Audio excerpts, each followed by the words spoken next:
Welcome back into the Sports Source. This segment brought to you by Tennova Healthcare, now one of the largest healthcare systems in the state of Tennessee. More than 1,800 beds, 1,700 doctors, nearly 7,000 employees stretched across 12 hospitals. When you need medical care in East Tennessee, trust who I trust. Tennova Healthcare. Find out more at tennova.com. All right, I want to welcome in the next round of panelists we have here. VFL Isaiah Victor, glad to have you here, my friend.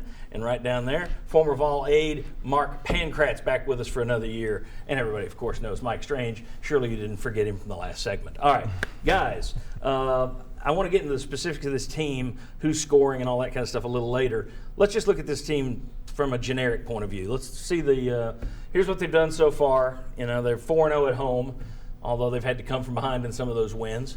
3 losses all away from home at Georgia Tech, and then 2 in the neutral side up in New York against George Washington, Nebraska. They play at Butler next Saturday. 4-3. We talked about this Tennessee's open date back in the middle of October. Kind of what everybody expected, or a little less?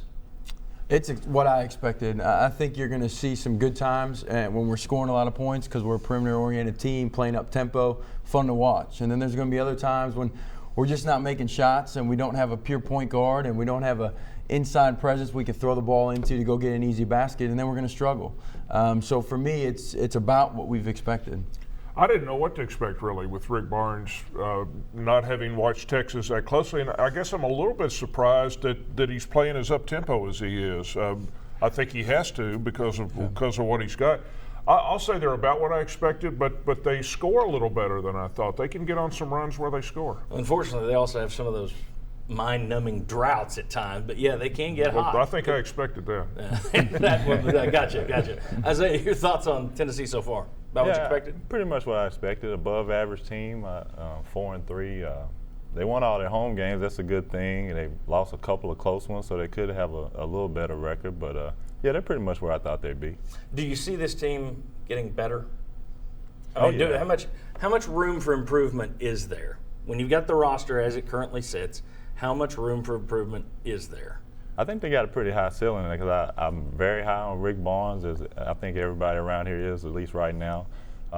You got Hubbs that can step up. He's been solid all year. He can still go to another level. You got Armani Moore. He can play a little better, a little more consistently. He didn't have the greatest time down in Brooklyn, but he's been playing on a very high level up until that point. So yeah, and you got Balkman stepping up, and I'm waiting on one of the bigs to have a breakout game. I think the ceiling's high for the program because I have a lot of faith and belief in Rick Barnes. I think the track record has proven.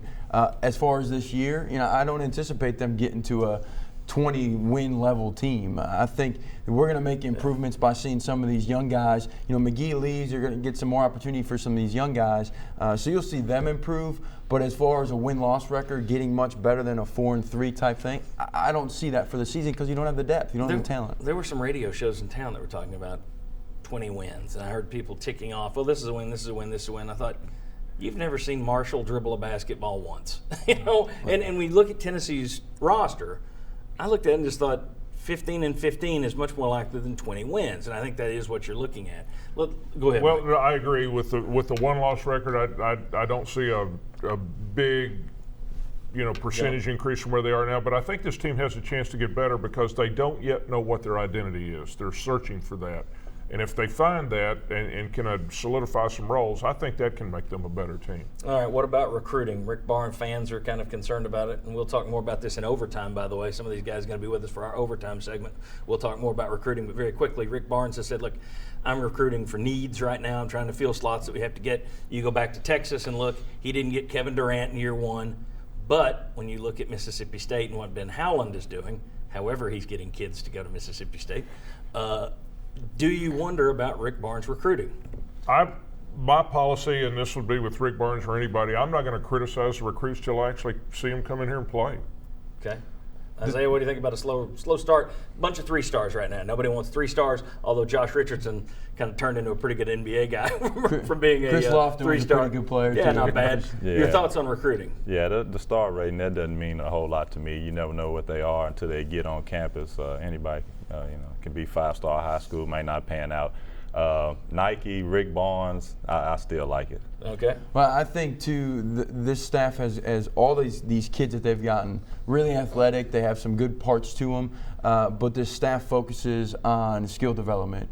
And from their character, the way that I've heard these kids work, that's exciting for me. They're not going to be your 5-star, make a huge impact. Your best recruit is Lamonte Turner, who's sitting out this year, not eligible. Right. He's going to be your biggest difference maker next year to the roster. All right, very good. Back with these guys a little bit later. We'll talk some more specifics about Tennessee basketball. When we get back, the first of 3 segments regarding Tennessee's bowl selection. Interesting stuff. Come on back. We'll talk bowls on the Sports Source next.